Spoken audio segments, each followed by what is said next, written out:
मैं एक ऐसा व्यक्ति था जो अल्लाह के सामने कई बार रोया करता था, ये कहकर कि मैं ईसाइयों को मारना चाहता हूँ, मैं यहूदियों को खत्म करना चाहता हूँ और मैं आपके नाम को महिमा देना चाहता हूँ।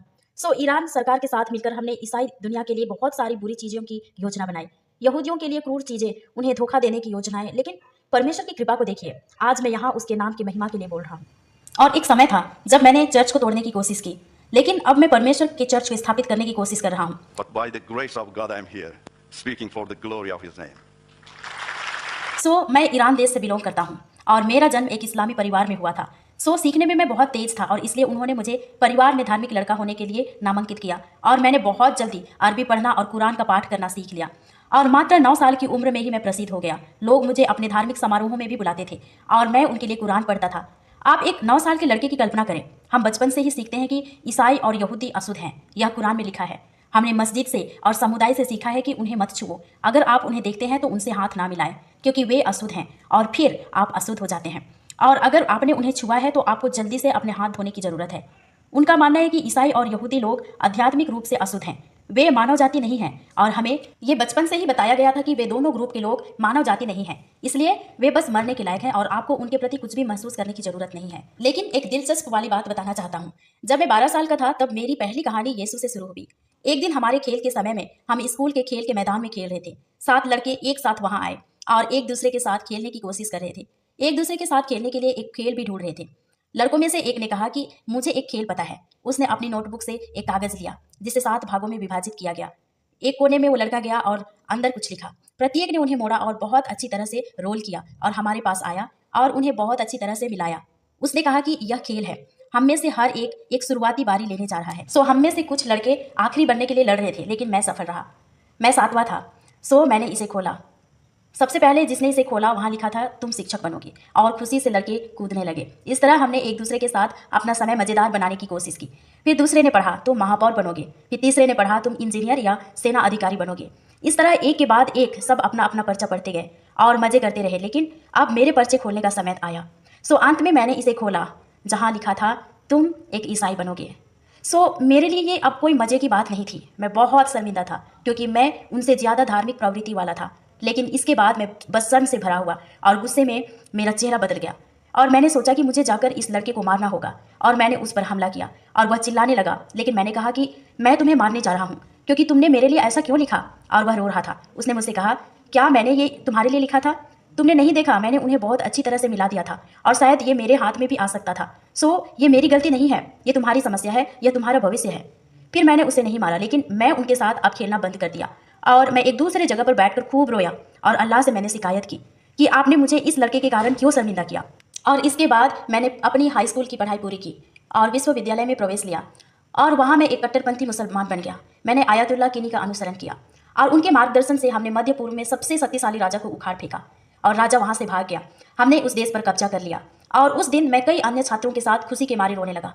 हम सब इतने उत्साहित थे कि हम कहने लगे कि अब हमारे पास स्वतंत्रता और लोकतंत्र होगा, क्योंकि अय्याह देश ने हमसे वादा किया था कि जब हम वहां आएंगे और देश पर शासन करेंगे तो हमारे पास लोकतंत्र होगा। लेकिन वह 70 मिलियन लोगों से झूठ बोल रहा था और उस दिन हम सब ने ठान लिया कि हम हर एक ईरानी को कट्टरपंथी मुसलमान बना देंगे और इस्लाम को दुनिया के अंत तक ले जाएंगे। उसके बाद क्योंकि मैं एक प्रसिद्ध लड़का था, मुझे 2 अन्य लोगों के साथ एक क्रांतिकारी सेना शुरू करने के लिए आमंत्रित किया गया। क्या आपने हिजबुल्लाह शब्द के बारे में सुना है? यह ईरान में उत्पन्न हुआ शब्द है। पहले हम हिजबुल्लाह थे। हिजबुल्लाह का अर्थ है अल्लाह का पार्टी। हमें क्रांतिकारी सेना शुरू करने के लिए बुलाया गया था। क्रांतिकारी सेना का प्रमुख लक्ष्य था इजराइल जाकर उस पर कब्जा करना, इजराइल को पूरे इस्लामी दुनिया के लिए एक राजधानी राज्य बनाना और इसके साथ ही इस बात का ध्यान आकर्षित करना कि स्पेक्ट्रम मुस्लिम दुनिया में क्यों है और उनसे कहना कि आपको जहां भी हो वहां से शुरू करना होगा। ईसाइयों और यहूदियों के खिलाफ लड़ना। आप जानते हैं कि ऐसा करने के लिए हमें आसपास के देश में अपनी सेना स्थापित करने की जरूरत थी और इसलिए हमने लेबनान में हिजबुल्लाह शुरू किया। आपको शायद पता ही होगा कि क्यों ईरानी अब हिजबुल्लाह को भुगतान करते हैं, क्योंकि हिजबुल्लाह का बॉस ईरान में है। और इसके बाद मैं अपने दूसरे प्रमुख लक्ष्य के लिए युवा लड़के और लड़कियों को जुटाने में शामिल हो गया। वह मेरी तस्वीर है। वहाँ सिर्फ तस्वीर में हम 3 दिखाई दे रहे हैं। हमारा दूसरा प्रमुख लक्ष्य था अमेरिका को नष्ट करना। ऐसा करने के लिए हमें अपने सभी युवा लड़के और लड़कियों को जुटाने की जरूरत थी। अमेरिका ही क्यों? क्योंकि अमेरिका दुनिया में एक महाशक्तिशाली ईसाई देश है और यह इस्लाम के लिए शर्मनाक है। हमारे प्लान के मुताबिक शक्तिशाली देश केवल इस्लामिक देश को ही होना चाहिए और क्योंकि अमेरिका में लाखों यहूदी हैं जो इस्लाम के लिए असहनीय हैं, सो हमने कई लोगों को उन्हें छात्रों के रूप में या विभिन्न माध्यमों से पश्चिमी देशों और विशेष रूप से अमेरिका में हमारे लक्ष्यों को पूरा करने के लिए भेजे। यह मेरी पत्नी है, वह भी एक कट्टरपंथी मुस्लिम और उग्र लड़की थी। मैंने कहा वाह, यह मेरी है, क्योंकि हर नेता जो दूसरों के खून का प्यासा होता है उसके पास वास्तव में ऐसी महिला होनी चाहिए जो कंधे से कंधा मिलाकर लड़े। इसलिए उसी हित के लिए हमने शादी कर ली। वह यह है, और साथ में 2 अन्य लड़कियां भी हैं, वे सीख रही हैं कि राइफल का उपयोग कैसे किया जाता है। हमारी शादी दमास्क में हुई थी, जो मध्य पूर्व में लोकप्रिय नहीं है, और यह हमारे शादी का दिन था। क्या आपको उनके चेहरों पर कोई मुस्कान दिखाई देती है? इस्लाम क्रोध का धर्म है, लेकिन मैं फिर से मुसलमानों की बात नहीं कर रहा हूँ। बेहतर होगा कि आप कुरान पढ़ें, आपको समझ में आ जाएगा। आपको सुनकर हैरानी होगी। क्या आप जानते हैं कि एक विषय था जिसे क्रोध का विषय कहा जाता था, और मैं अपने अनुयायियों के लिए उस विषय का शिक्षक था। मैं सिखाता था कि कैसे क्रोधित हुआ जाए, कैसे घृणा की जाए। क्या आपको लगता है कि किसी व्यक्ति का सिर काटना आसान है? हम उन्हें धीरे धीरे सिखाते थे। और यहाँ मेरा चेहरा देखिए, और मेरी बेटी यहाँ 5.5 साल की है, इसलिए वह मेरी पत्नी की तरह ढकी हुई नहीं है। आप एक प्रतिबद्ध मुसलमान के रूप में अपनी बेटियों को 7 साल की उम्र से ढकते हैं, क्योंकि 7 वर्ष की उम्र इस्लाम में विवाह की उम्र है। आपको पता ही है कि मोहम्मद की पत्नियों में से एक मात्र 6 साल की ऐसा थी। That's why you younger girl need to praise the Lord Jesus Christ. सो जब हमने उस देश को जीत लिया, तब मेरे सहयोगी 98% लोगों के वोट के साथ देश के राष्ट्रपति बने, जो कि इस्लामी क्रांति के बाद पहले राष्ट्रपति थे। इस तरह सरकार हमारे हाथ में आ गई, लेकिन इससे कुछ लोग नाराज हो गए, और सबसे पहले उन्होंने गुप्त रूप से सदस्यों और विपक्ष को मारना शुरू कर दिया। 3 बार उन्होंने राष्ट्रपति के रहने के स्थान पर रॉकेट भेजे, और अंततः राष्ट्रपति ईरान से भाग निकले और हमारी सरकार खत्म हो गई। हम में से कुछ लोग भागने में सक्षम थे और कुछ लोग मारे भी गए।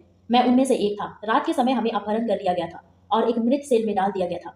यह एक शौचालय था। सो मैं पहले 3 महीने तक एक शौचालय में, या कह सकता हूँ कि एक दर्दनाक जेल में रहा, जहाँ आप आपको मारने की भीख मांगते हैं। मुझे नहीं पता कि आप वास्तव में मुझ पर विश्वास भी कर पा रहे हैं या नहीं। और उस समय ईरानी व्यवस्था ने 50 से 60 हजार केवल युवा ईरानी लड़कियों और लड़कों को मार डाला। यही वह जेल है जिसके बारे में मैं बात कर रहा हूँ। मुझे याद है, उन्होंने मुझे मेरे पैजामे के साथ अपहरण कर लिया था और वे मेरी मजाक उड़ा रहे थे। और ये वही जेल है जहाँ से मुझे मेरे 4 अन्य दोस्तों के साथ दूसरी जेल में ले गए। हम 4 अन्य दोस्तों के साथ एक सेल में मौत का इंतजार कर रहे थे और चारों मारे गए, लेकिन मैं परमेश्वर की कृपा से बच निकला और तुर्की भाग गया। सो वहाँ मैं एक अजनबी आदमी था। मैं अपने भविष्य के बारे में नहीं जानता था, लेकिन मैंने वहाँ की भाषा सीखना शुरू कर दिया और दूसरे वर्ष में खुद को व्यस्त रखने के लिए मैंने विश्वविद्यालय में प्रवेश ले लिया। और वहाँ मुझे एक ईरानी व्यक्ति मिला जिसका वहाँ व्यवसाय था। सो हम एक दूसरे के मित्र बन गए और कुछ समय बाद उसने मुझे अपना पैसा अपने पास लगाने के लिए आमंत्रित किया, जिससे पूंजी बड़ी हो जाए। और मैंने ऐसा ही किया, लेकिन बाद में मेरे मित्र ने मेरा सारा पैसा ले लिया और वह जर्मनी भाग गया। सो मेरे जीवन में एक और दर्द आ गया, लेकिन मैं कुछ नहीं कर सका क्योंकि सब कुछ उसके नाम पर ही था। और मुझे पता चला कि वह तुर्की में एक चर्च में जाया करता था। भले ही वह ईसाई नहीं था, वह मुस्लिम था। तुर्की के इस्तांबुल में एक ईरानी ईसाई फेलोशिप थी और यह आदमी भी वहाँ कभी कभी उस चर्च में जाया करता था। सो जब इसके बारे में मुझे पता चला, मैं वहाँ जाकर पूछता था कि मेरे साथ ऐसा क्यों हुआ। जो आदमी यहाँ आ रहा था वह मेरा मित्र था। उसने मेरा सारा पैसा ले लिया और भाग गया। इस तरह भले मैं वहाँ जाता था, लेकिन चर्च के अंदर कभी नहीं गया। यह मेरे लिए चुनौतीपूर्ण और डरावना था, क्योंकि हमारा मानना था कि चर्च एक गंदा स्थान है। और सबसे बड़ा कारण था कि अभी अभी मैं मृत्यु दंड से बच गया था। सो अब और कोई भी झमेले में पड़ना नहीं चाहता था। लेकिन उस दिन मेरे पैसों ने मुझे चर्च के अंदर जाने के लिए मजबूर कर दिया और अंततः मैंने चर्च में प्रवेश किया। मैं हैरान था। लोग वहाँ संगीत बजा रहे थे और वे चर्च के अंदर गाना गा रहे थे। संगीत तो इस्लाम में बुरा है, लेकिन मैं हैरान था क्योंकि यहाँ हर कोई खड़ा था और गा रहा था। मैंने सोचा कि मैं उनके साथ इस बुरी आत्मा को साझा करने के लिए खड़ा नहीं होने वाला हूँ। फिर मैंने कहा ठीक है, मैं बस बैठ जाता हूँ। सो मैं मेन दरवाजे के बिल्कुल करीब सबसे पीछे बैठ गया। मैंने सोचा कि यहाँ बैठना सही रहेगा, क्योंकि अगर कुछ भी अजीब होता है तो मैं बाहर भाग जाऊँगा। ये मेरे लिए आसान होगा। और फेलोशिप के बाद विश्वासी आए और उन्होंने मेरा बहुत अच्छे से स्वागत किया और मैंने उन्हें यह कहानी बताई। वे बहुत दुखी हुए कि मैंने एक आदमी के कारण बहुत पैसा खो दिया था जो कभी कभी उस चर्च में जाता था, और उन्होंने मेरी मदद करने का वादा किया और कहा कि हम आपकी मदद कर सकते हैं। और सच में उन्होंने सप्ताह दर सप्ताह मेरी मदद की और मैंने देखा कि ये लोग तो सचमुच बहुत अच्छे लोग हैं।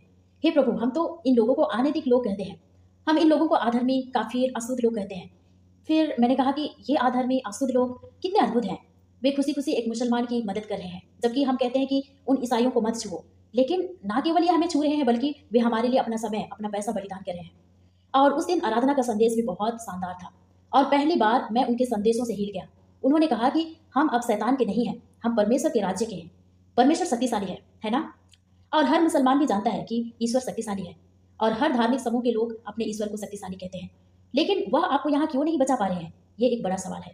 कल्पना करें, जब आप अपने माता पिता को बुलाते हैं, कहते हैं कि मुझे आपकी आवश्यकता है, कृपया आएं और मेरी मदद करें, तब क्या वे आपको अनदेखा करते हैं? बिल्कुल नहीं। फिर आपका ईश्वर आपको यहाँ बचाने के लिए क्यों नहीं आ रहे हैं? वह आपको अनिश्चितता में क्यों छोड़ रहा है? यह कैसा ईश्वर है? लेकिन सौभाग्य से क्रिश्चियंस कहते हैं कि हम बचाए गए हैं, हम परमेश्वर के राज्य में हैं। यदि परमेश्वर हमारे साथ है तो कौन हमारे विरुद्ध हो सकता है? और प्रभु यीशु एक मानव निर्मित ईश्वर नहीं है, यह एक ऐसा ईश्वर है जिसने खुद को एक इंसान बना लिया। यही सबसे अलग है। Not a man-made God. It's God who made himself a man. This is different philosophy. सो सचमुच यह शक्तिशाली चीज है और इसने मेरे जीवन में काम किया। लेकिन जब उन्होंने यह कहा कि यीशु ही एकमात्र रास्ता है, एकमात्र उद्धारकर्ता, तब मैंने कहा कि नहीं, ये तो सही नहीं है। बट एनीवे, ये लोग अच्छे लोग हैं, बड़े मजेदार विचार रखने वाले लोग हैं। सो मैंने कहा कि अब मैं इन लोगों की मदद करूंगा, मैं इन्हें सच्चाई के बारे में बताऊंगा, क्योंकि ये लोग बहुत अच्छे लोग हैं, वे मेरे पैसे वापस देने जा रहे हैं। सो मुझे उनके लिए इतना करना तो बनता है। Beautiful people, funny ideas. I said, I'm going to help these people. These people are so nice people. They are going to get my money back. I have to pay back. This much I can't do.